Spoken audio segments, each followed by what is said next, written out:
Shalom semuanya, happy Saturday. Senang sekali bisa bergabung dan ketemu dengan Anda melalui live comment chat. Apa kabar? How's your holiday? Some of you are already having a holiday, tapi beberapa masih di kantor dan masih bekerja. Whatever it is yang Anda planning to go with the children, bisa berikan holiday terbaik dimanapun Anda berada. Jangan pernah putus hubungan relasi intim Anda dengan Tuhan. Because we are created for union. Kita itu diciptakan Tuhan tujuannya untuk bisa bersatu dengan Yesus dan Allah Bapa. Itu doanya Yesus di Yohanes 17 ayat 22, 23, 24. Aku minta, Yesus berdoa pada Bapaknya, agar mereka yang kau berikan padaku, mereka bisa satu. Ini bukan gereja bersatu. Tapi jiwa kita, jiwa muridnya Yesus itu satu dengan Yesus seperti Yesus dengan Bapaknya. Seperti yang digambarkan dalam metafora Yohanes 15 ayat 1 sampai 5 mengenai Yesus pokok anggur, kita carangnya. Itu harus dihidupkan, kalau enggak doa Yohanes 17 tidak bisa terjadi. Oke, kita masih dalam masa Advent, masa menantikan kedatangan Tuhan. So saya minta Anda siapkan Alkitab, catatan, dan kita akan betul-betul mempersiapkan diri for Christmas. Alright, oke, kita persiapkan diri kita. Kita buka kedua telapak tangan kita taruh di pangkuan kaki kita relax, berhenti, berdiam, dan hirup hadirat penuh dengan kasih. Karena Allah adalah kasih. Kasih melenyapkan ketakutan. Kasihnya Allah menutupi segala pelanggaran. Jadi gak bikin kasus terus. Tapi bisa berkati musuh Anda, doakan musuh Anda, berkati musuh Anda. Nah, itu butuh ketabahan, ketekunan, ketahanan yang kuat. Nah, itu kalau Anda punya itu, Anda bangun melalui apa yang kita praktekkan sekarang, in solitude and silence, ke tempat yang sunyi untuk hening, berada bersama Tuhan. Itu namanya slowing down, untuk bikin space. Slowing down to make space for Jesus. Bukan semua kerjanya diperlambat, nanti jadi overtime. Oh tidak, Yesus gak pernah terlambat, gak pernah kepagian, selalu on time melakukan tugas Bapaknya. Slow down to make space.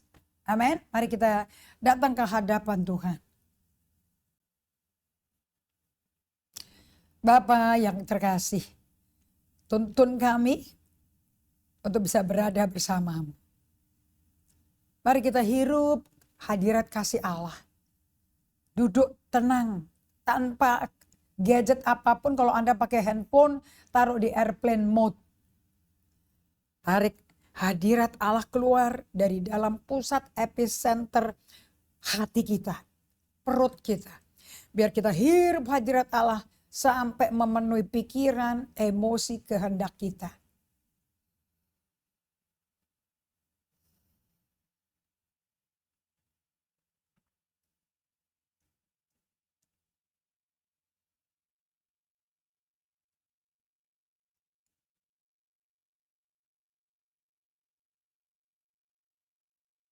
Bapa yang terkasih, terima kasih untuk kehadiran-Mu.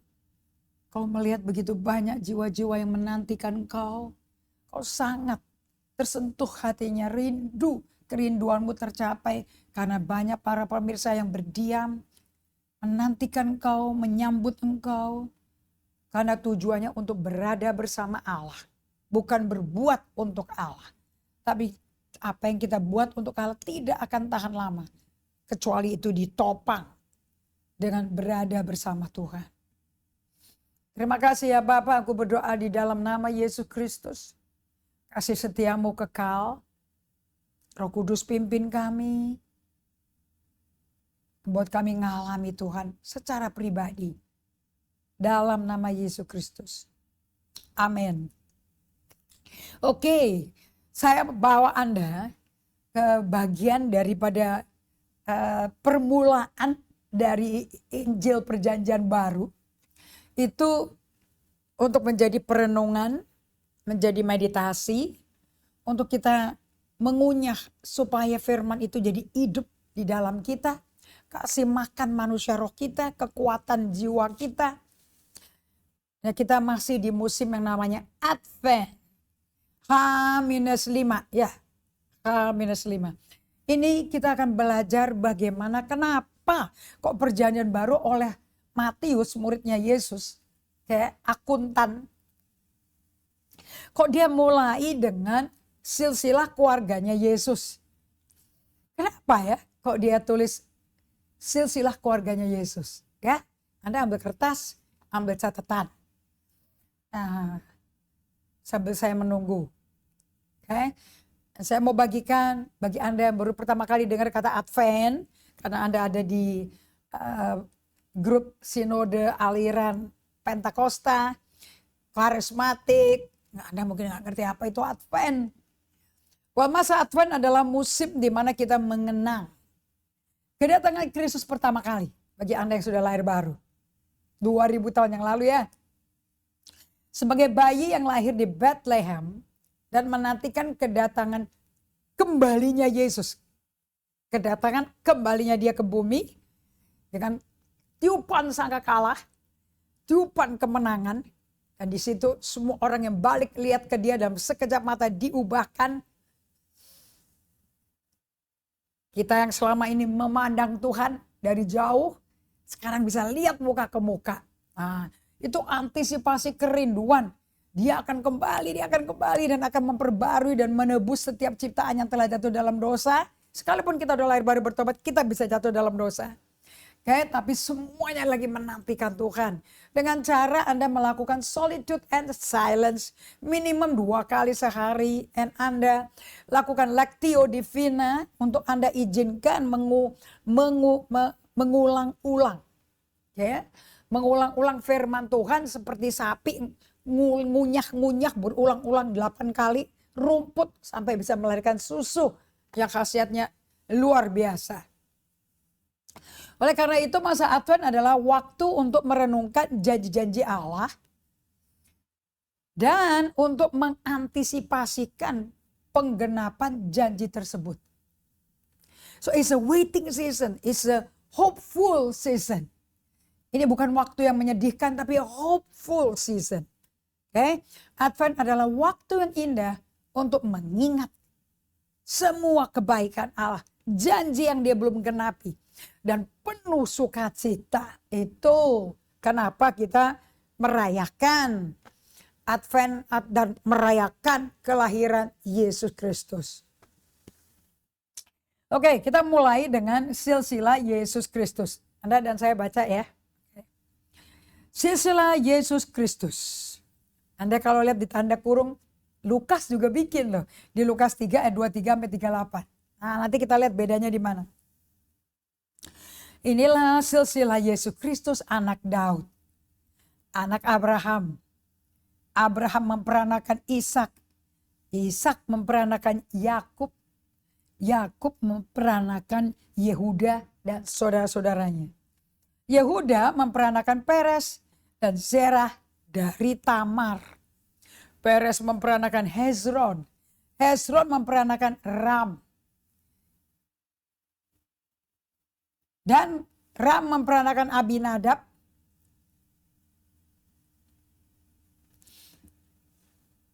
Dan Abinadab memperanakan Nahason. Nahason memperanakan Salmon. Salmon memperanakan Boas dari Rahab.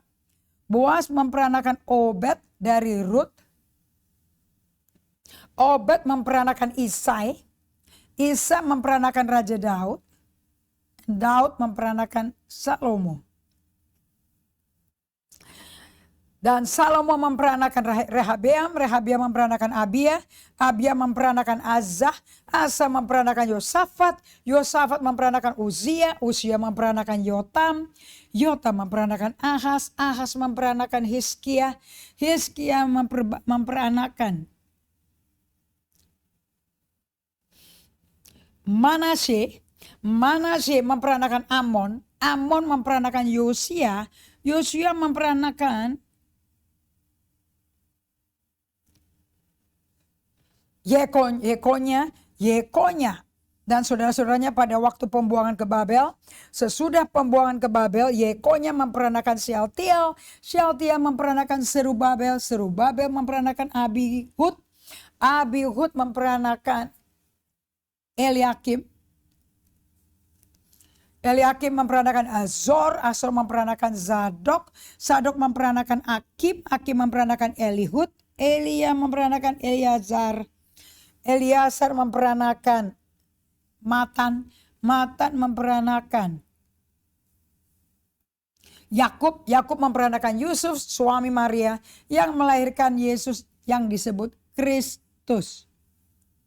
Anda bisa perhatikan ya nama-nama dari orang tuanya ini. Oke. Ini kalau diperhatikan ada nama-nama yang perlu Anda tahu ya, mengerti silsilahnya Yesus Kristus itu sangat penting loh ya. Very very important. Anda lihat di sini ada nama Yakub ya. Yakub itu artinya penipu. Dua, ada apa lagi? Ada perempuan sekarang. Lakinya penipu, perempuannya dong. Tamar, ini melahirkan anak dari Yehuda. Ini mertua sama anak mantu berzina. Tiga, ada Salmon. Salmon itu salah satu dari dua pengintai, mengintai Yeriko. Kemudian ada Rahab, ada Ruth. Dan Daud memperanakan Salomo dari istri Uria. Oke, so Anda melihat di sini silsilah, ada dua hal yang penting ya tentang silsilah ini. Nanti kita bagiin nama-nama yang saya barusan sebut ini. Bahwa Injil Kerajaan Allah itu adalah berita kabar baik. Bukan nasihat yang baik. Jadi kalau Anda berkata, oh itu Alkitab itu cuma isinya nasihat-nasihat bagaimana orang berperilaku baik, bisa melakukan perbuatan yang baik, nanti jadi jahat jadi baik. No, ini mengenai kabar baik. Untuk Anda mengalami transformasi, bukan jadi orang baik. Untuk menjadi serupa gambar rupa Kristus. Untuk itu Anda butuh beritanya. Beritanya tidak lain adalah pribadi Yesus. Semua hanya tentang Yesus. Oke, dari kelahirannya dia, dari konsepsinya dia, hamil 9 bulan, hamil tua di Bethlehem, siap melahirkan di rumah pemukiman orang yang memiliki penginapan yang gak ada tempat, ditaruh di kandang. Sampai dia bertumbuh besar, 8 hari, 12 tahun, cuman kedengaran 2 kali itu. Habis itu dari usia 12 tahun sampai 30 tahun, 18 tahun gak ada kabar. Namun di Lukas 2:40 dan 52, Yesus itu bertumbuh tambah besar. Dari baby mengalami pertumbuhan jan, bukan jan apa ya, karena dipakai jan-jan begini kan urusannya kan apa tuh namanya digitalisasi, generasi digital. Enggak, zaman Yesus nggak ada digital. Bertumbuh sebagai anak toddler, batita, balita, normal sekali. Oke, 8 hari dibawa untuk disunat. Dipersembahkan ini ketemu Simeon. Oh, yang udah tua 80 tahun. Mataku melihat keselamatan Israel. Lu dia bernubuat, siapa ini bayi? Ini bukan bayi biasa. Kemudian Ana, nabi yang telah meninggal suaminya dan dia hidup 70 tahunan nggak pernah menikah lagi. Puasa dan doa menantikan datangnya Mesias juru selamat. Begitu dibawa usia 8 hari ke bait Allah, Simeon melihat keselamatan di mata rohaninya dia. Anak juga bernubuat. Wow. Ini kabar baik ini. Karena di dalam nubuatan itu dikatakan dia akan datang membawa damai sejahtera, keadilan yang benar. Dia akan bawa pedang. Wow. Semua orang mesti Oke. Anda tahu kan? Dia datang, yang nyari dia nomor 1 bukan semua ilmuwan, ahli-ahli Taurat yang sibuk di sinagoga, ngafalin 5 buku Musa dengan titik komanya dan iotanya nggak pernah hilang sama sekali. Bisa hafal, tapi waktu ditanya sama Herodes di mana sih tuh? Ada raja orang Yahudi datang katanya tuh orang-orang dari timur tuh. Oh, sesuai buku Mika, dia lahir di Efrata di Bethlehem, kota kecil. Udah gitu pulang balik lagi ke gedung ibadah. Loh, orang Pakistannya orang dari timurnya nyari terus. Ini bikin Anda mikir kan. Jadi buat orang oleh ahli Taurat itu firman bukan kabar baik. Bukan berita glad tiding, bukan. Informasi. Dan mereka nggak tahu tanda-tandanya kapan. Mereka nggak tahu, Lukas 19 ya, mereka tidak tahu kapan Tuhan melawat Israel. Aduh, ini imamnya. Makanya saya belajar bahwa Injil Kerajaan Allah itu berita kabar yang luar biasa. Di luar mind boggling. Bikin kepala itu penuh surprises. Udah diem aja nyerah deh. Okay? Dan bukan sekadar nasihat baik. Enggak ada. Bukan jadi perilaku baik. So the gospel is good news. Not just good advice. Tim Keller. Saya suka dengerin pelajaran dia. Okay? Hal ini berakar dari silsilah sejarahnya Yesus. Itu bagus banget kabar baiknya. Bukan dimulai, firmannya mengenai Injil. Masuknya perjanjian baru ya. Kan ada 400 tahun masa diam. Tuhan gak ngomong sama sekali. Dari Maliaki pasal 4 sampai Matius pasal 1 gak ada suara. Maka halaman Anda putih kan. Kemudian dia mulai perjanjian baru. Gak dimulai itu. Konon dahulu ke Allah. Long time ago. There is. Enggak ada kata-kata seperti itu. Oke. Kisah hidupnya Yesus tidak dimulai dengan kata-kata dahulu kala. Tapi langsung dimulai dengan silsilah Yesus Kristus. Ini penting banget, ini berbobot. Makna ini berbobot kalau Anda ngerti budaya Yahudi. Kata dahulu kala itu mulainya dongeng. Ini bukan dongeng. Ini silsilah keluarga. Silsilah itu apa sih? Sejarah keluarga yang pernah ada. Kayak family tree-nya Anda, genogramnya Anda. Dan kalau Anda mau tahu, ini keturunannya siapa sih? Darah titisannya siapa sih? Oh ini skakmat. Silsilah itu udah skakmat. Ini powerful sekali. Ini adalah who you are, identitas mutlak dari siapa Yesus. This is just amazing. Oke, silsilah itu kelas berat man. Itu mengatakan sejarah. So hal ini berakar pada sejarah. Apa yang terjadi pada Yesus Kristus yang akan kami ceritakan kepada Anda sebenarnya benar-benar terjadi secara historis. Jadi bukan cerita. Dunia barat mengatakan, banyak orang berkata, peduli amat, mau silsilah kayak mau apa, siapa peduli. Jadi apa masalahnya jika kita legenda, terus kenapa? Orang-orang barat, dunia budaya barat berkata, yang benar-benar penting bukanlah doktrin lah, dan hal-hal semacam itu. Yang benar-benar penting adalah, Anda jadi orang baik, ke gereja seminggu sekali jadi orang baik. Jadi jika Anda membaca Alkitab tentang kisah Yesus itu hanya cerita. Lalu berusahalah jadi seperti dia.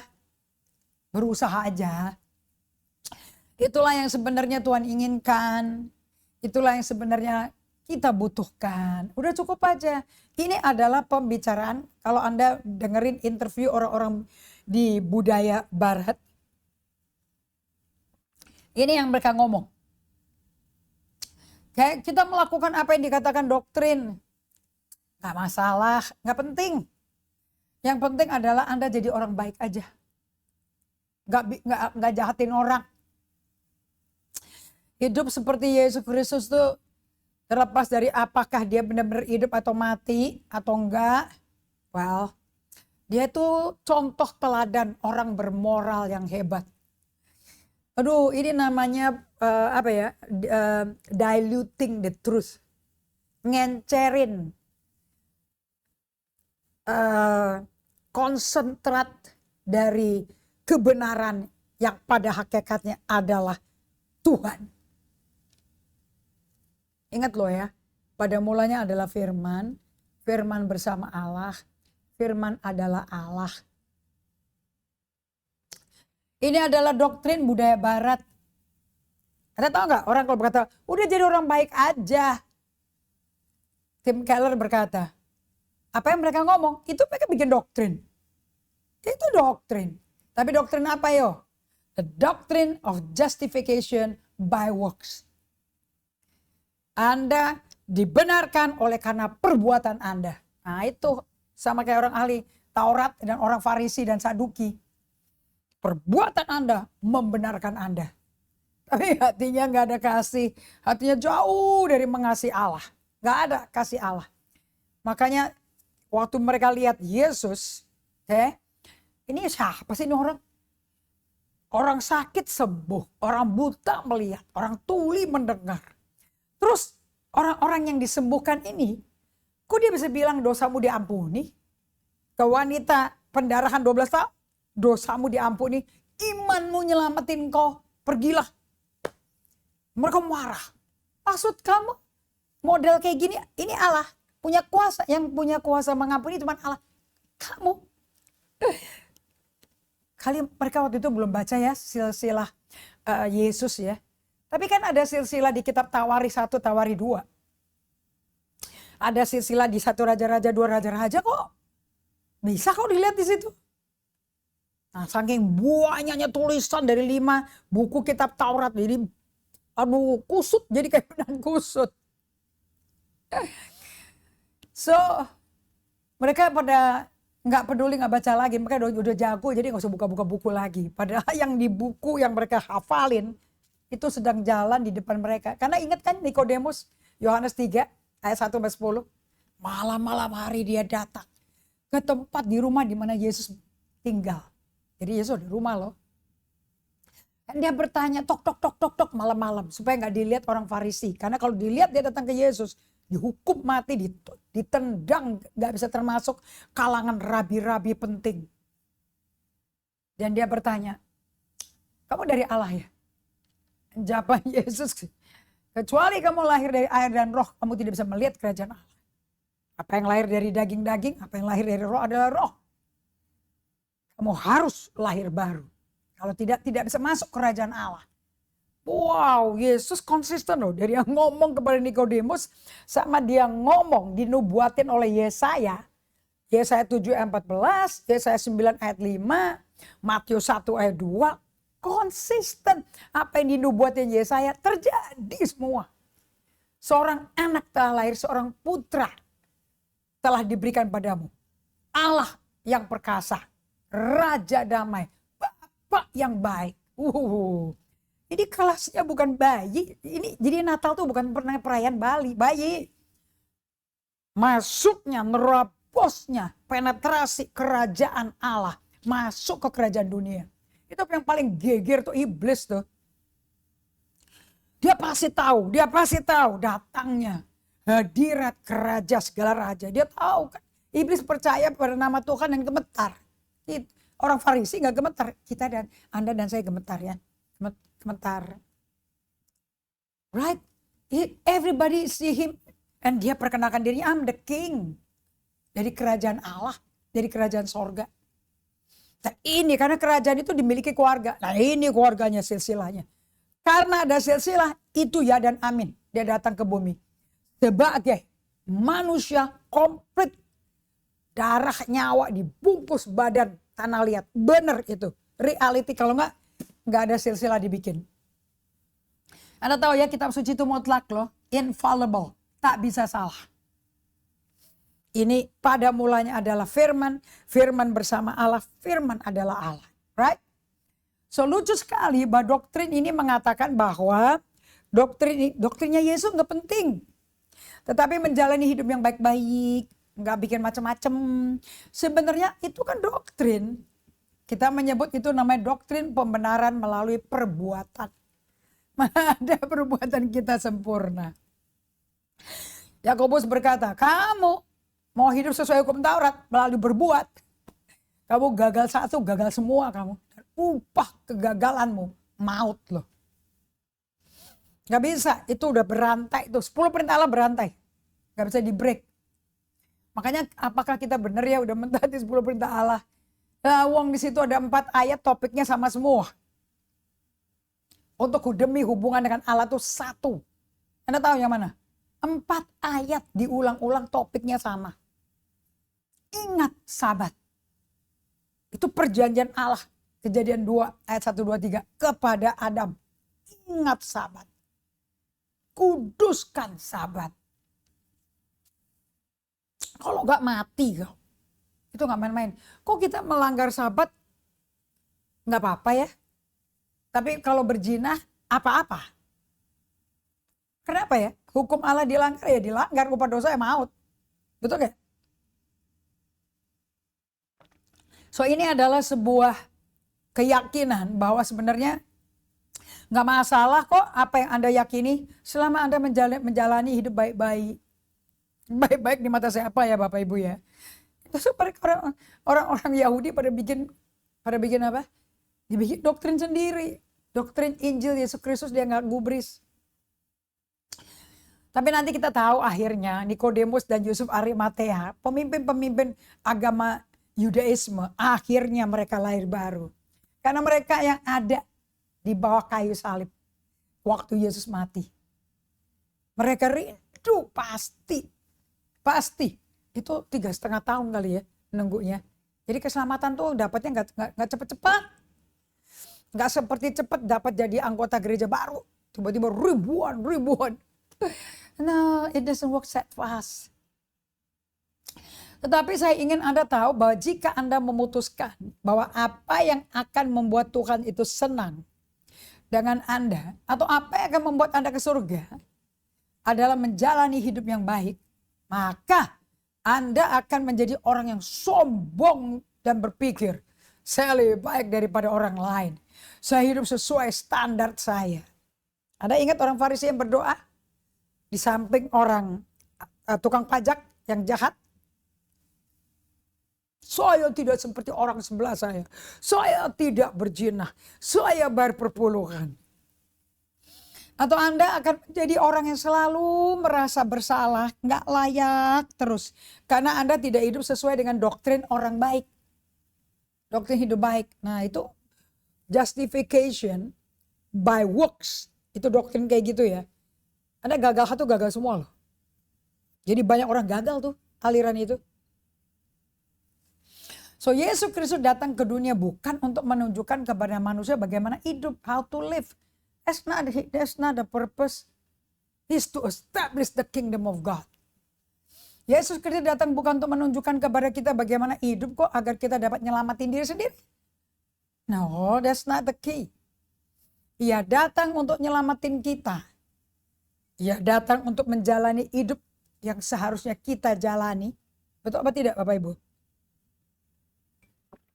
Dan kemudian mati dalam kematian yang seharusnya kita alami. Sehingga Allah dapat mengampuni kita. Dan hukuman atas dosa-dosa kita dapat ditanggung Yesus. Nah ini persis Yesaya 53. Ini kan Yesaya 53 ayat 56. Ayat 6 ngomong apa? Kita semua hidup kayak domba liar. Tapi Yesus kena tulah. Orang pikir, wah sial amat nih orang hidupnya kayak begini. Gak taunya dosa kita. Pemberontakan kita yang ditanggung. So Yesus datang untuk nyelamatin kita. Ia datang untuk menjalani hidup yang seharusnya kita jalani. Kemudian mati yang seharusnya dalam kematian yang kita mesti alami. Sehingga Allah dapat mengampuni kita. Dan hukuman atas dosa-dosa kita bisa tanggung. So jika Yesus Kristus tidak benar-benar hidup. Kan hanya cerita kan ya dongeng. Maka Anda tidak dapat diselamatkan oleh kasih karunia. Tanpa Yesus datang tidak bisa diselamatkan jiwanya. Dari segala perbuatan jahat. Capek upacara gereja, upacara agama melelahkan. Ya, kalau Anda hidupnya kayak gitu, Anda gak butuh kasih karunia. Paulus berkali-kali berkata, karena kasih karunia oleh iman kita diselamatkan. Ya, orang-orang yang pakai doktrin justification by works, Anda tidak dapat diselamatkan oleh Allah. Karena Anda kan bergerak sendiri. Anda harus menyelamatkan diri sendiri. Dan itu adalah hal yang sangat sulit. Oleh karena itu, silsilah dimulai dengan mengatakan bahwa Injil adalah kabar baik. Bukan hanya nasihat baik tentang cara hidup. Oke, so dengerin ya, Anda nggak bisa diselamatkan oleh diri sendiri loh. Nggak mungkin. Darah kita, semua dosa hanya dapat dihapus oleh darah. Dan harus darah suci, darah tak berkerut, darah tak ada noda. Oke, makanya seperti orang bikin mobil, kendaraan hanya bisa dapat dijalankan oleh bensin, demikian pula hidup kita. Dibikin sama Tuhan hanya bisa jalan kalau ada kasih Allah mengalir. Kalau enggak bisa jalan.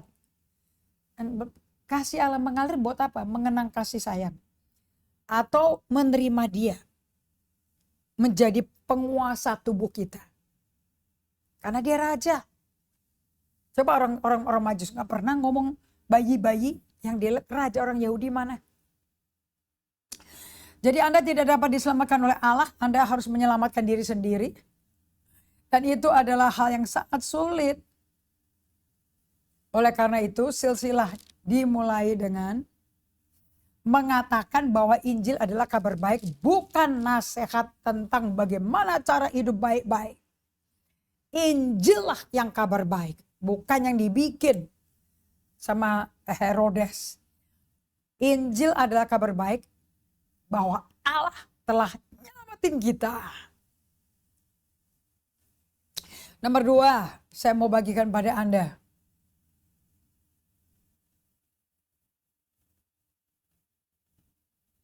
Oh, ini bagian nomor 1 ya.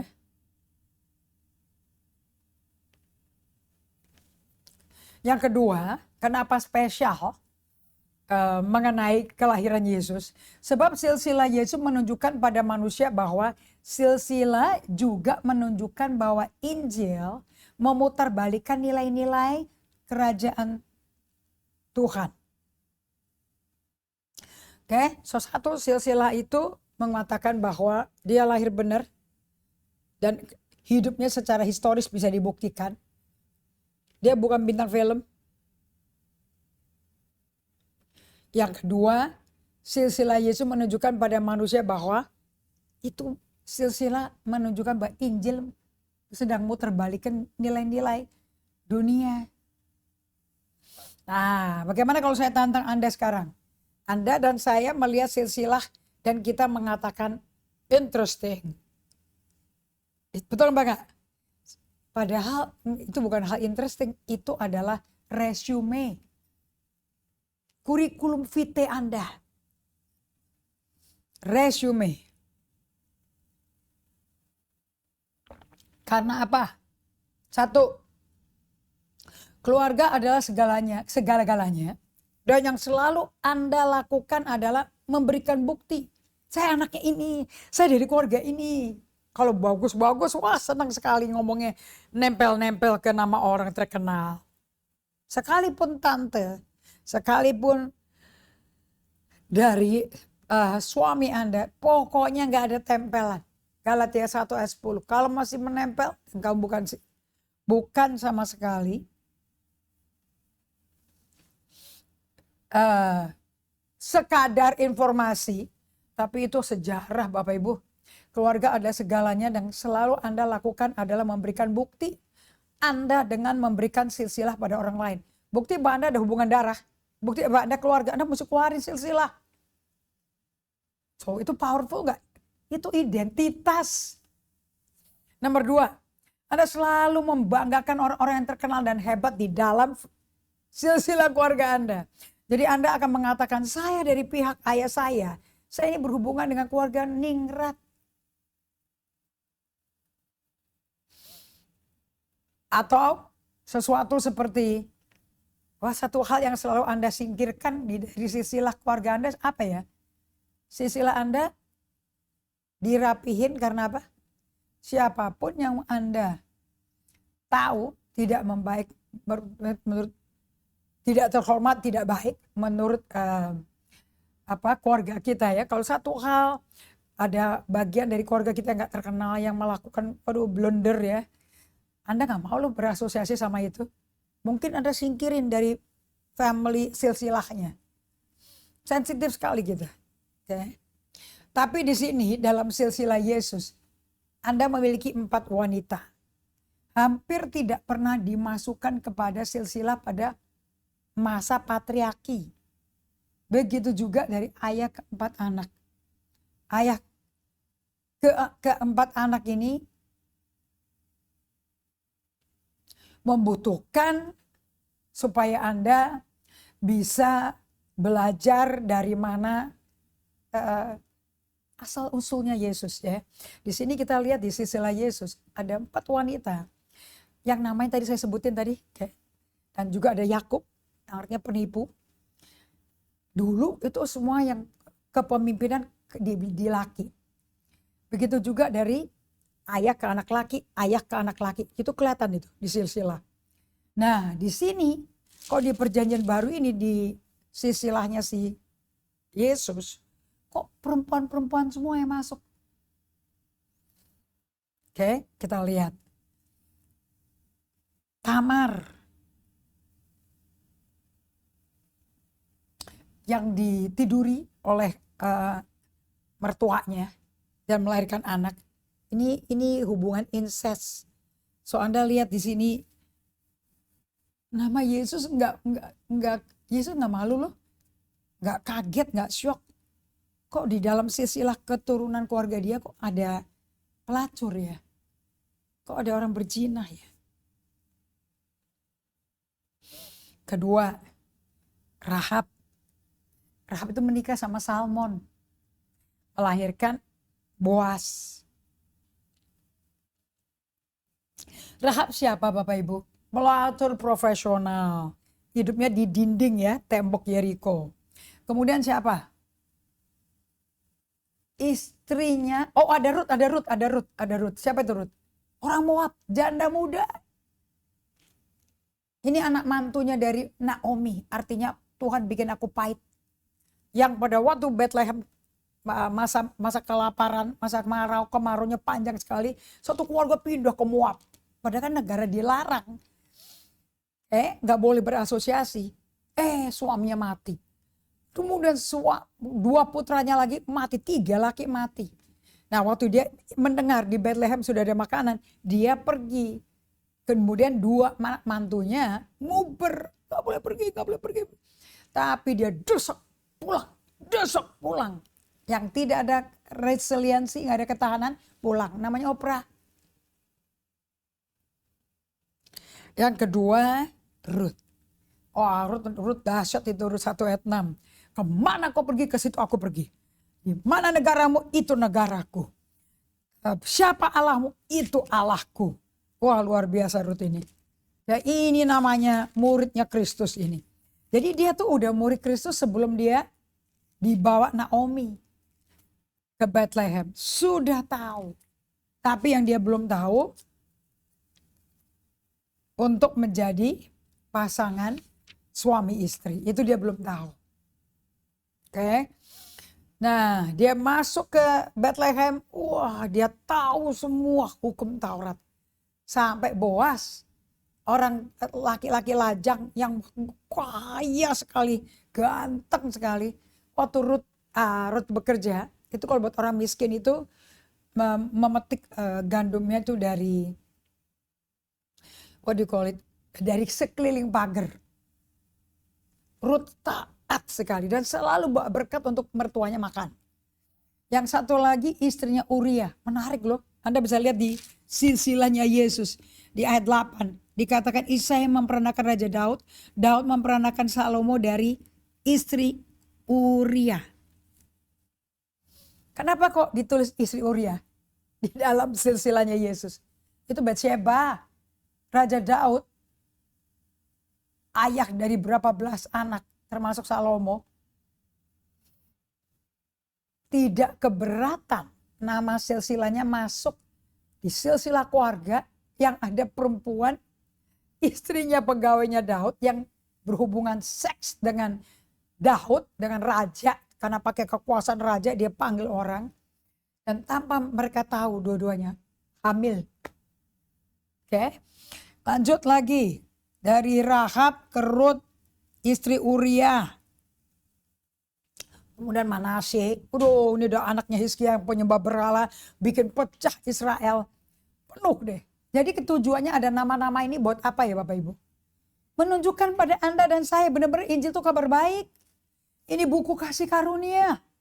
Kenapa? Karena wanita-wanita yang ada dalam silsilah Yesus reputasinya rusak semua. Alias Yesus tidak malu. Silsilah itu berbicara kepada kita dari awalnya, dari mulanya tentang kasih karunia. Kenapa? Satu, Yesus tidak malu dengan orang-orang ini sebagai nenek moyang dia. Betul apa tidak? Ada di silsilah. Dia gak bisa kabur. Jadi ini bukan kartu nama. Kedua, perempuan-perempuan ini semua bukan laki loh. Bahkan rasnya berbeda. Bukan Yahudi. Rahab bukan orang Yahudi. Rut bukan orang Yahudi, orang Moab kan. Ini dan mereka wanita amoral. Bukan bermoral. Tiga, Yesus berfirman bahwa semua manusia dapat menjadi anggota keluarga Yesus. Keren gak tuh? Oke, so Anda Yesus datang bukan untuk diraya-rayain sebagai bayi. My goodness, dia mau masukin Anda semua dan saya. Keluargaku juga masuk dalam silsilah keluarga Yesus. So Anda tidak diselamatkan oleh silsilah keluarga Anda loh. Anda tidak diselamatkan oleh status kehormatan Anda. Nggak ada. Mau lulusan dari Harvard, Yale, itu nggak nyelamatin Anda. Efesus 2 ayat 8 berkata apa? Sebab karena kasih karunia kamu diselamatkan oleh iman. Bukan hasil usahamu tapi pemberian Allah. Makanya Rahab, Rut semua bisa selamat. Istrinya Uria selamat. Karena Yesus lahir di situ. Tidak ada dosa sekecil apapun yang tidak mendatangkan hukuman. Raja Daud yang ada dalam silsilah butuh kasih karunia juga dari Yesus. Tapi tidak ada dosa yang begitu besar sehingga dapat mendatangkan hukuman bagi mereka yang benar-benar bertobat. Anda ngerti ya maksudnya ya? Gak ada dosa sekecil apapun yang gak datang hukuman. Gak ada dosa sebesar apapun yang tidak menghasilkan pengampunan. Kalau benar bertobat hukumannya bisa berubah Bapak Ibu menjadi kasih karunia. So sekali lagi saya katakan Injil memutarbalikkan nilai dunia orang berdosa. Udah dah, kita kan semua berasal dari orang berdosa, dari keturunan Adam setelah berdosa. Injil tidak menyatakan bahwa pria itu lebih baik dari perempuan. Sama sekali. Bangsa Yahudi lebih baik daripada bangsa lain? No. Bahkan Injil tidak menyatakan bahwa yang bermoral itu pasti lebih pintar, lebih baik, orangnya lebih beres daripada orang amoral. Tidak. Rahab berubah. Rut berubah. Batsheba berubah. Namanya ada di Amsal 31. Siapa yang tulis Amsal 31? Batsheba. Tapi Injil berkata bahwa semua orang yang telah berbuat dosa, manusia adalah orang berdosa dan hilang kemuliaan Allah. Dan semua orang yang berdosa dan hilang kemuliaan Allah itu menerima kasih karunia Tuhan gara-gara ada silsilah Yesus.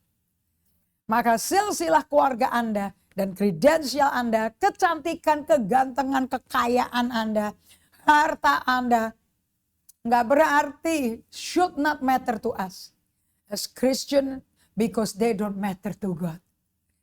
Apa yang Anda buat, siapa Anda, berapa kekayaan Anda, berapa terkenal, nggak berarti bagi Tuhan, ya bagi Anda juga nggak berarti.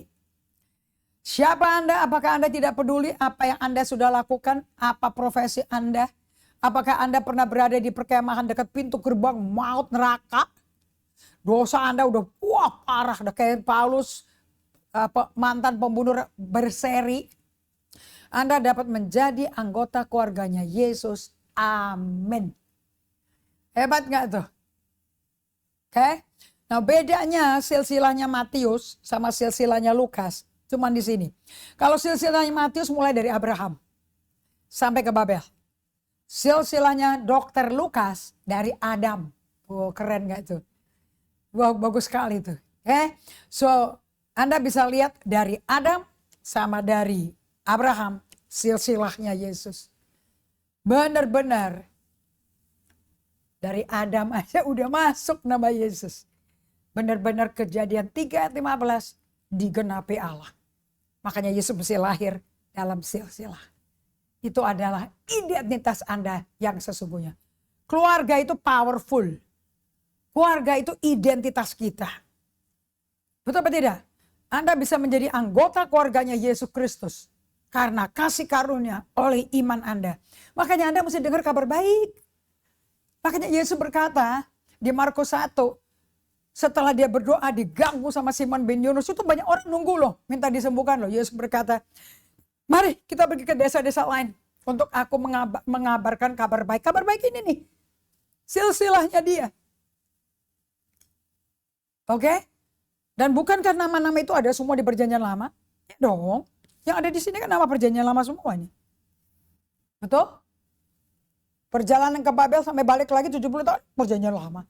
Masa orang Farisi nggak tahu?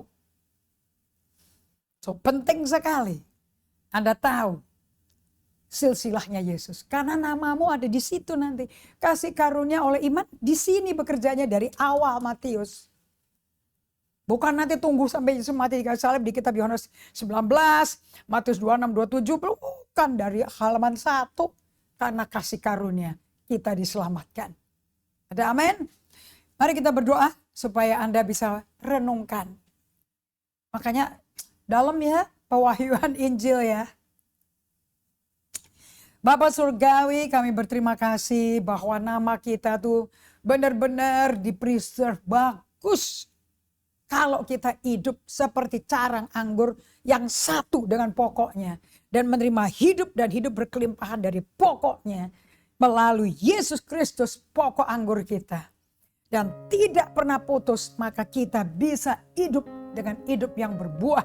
Buahnya tetap untuk memuliakan Allah Bapa. Dan semua orang di dunia berkata, ini loh murid Kristus. Kami bisa berbuah karena kasih karunia. Kami diselamatkan karena kasih karunia. Karena Yesus gak malu. Namanya ada di tengah-tengah wanita tunasusila, wanita amoral, wanita suku bangsa ras lain. Yesus tidak ada masalah. Lord Jesus, ini anugerah. Grace, grace, grace. Thank you Lord. Aku persembahkan Natal di tahun ini. Full of grace and full of faith and full of love. Di dalam nama Yesus, keselamatan jiwa-jiwa yang terjadi akan melimpah dari gereja ke gereja. Karena kasih karunia Allah dilimpahkan. Aku berdoa dan mengucap syukur. Amen. Sampai kita berjumpa di ibadah hari Minggu. Hari ini tidak ada ibadah di Bali. Seperti biasanya di Trans Resort Hotel. Karena ibadah kita sudah kemarin. 19 Desember hari Jumat. Kita ibadah Natal bersama. Oke, so kita berjumpa lagi nanti ibadah di Bali tanggal 27. Jam 2 siang, tanggal 27 ya. Tuhan berkati, sampai kita jumpa kembali.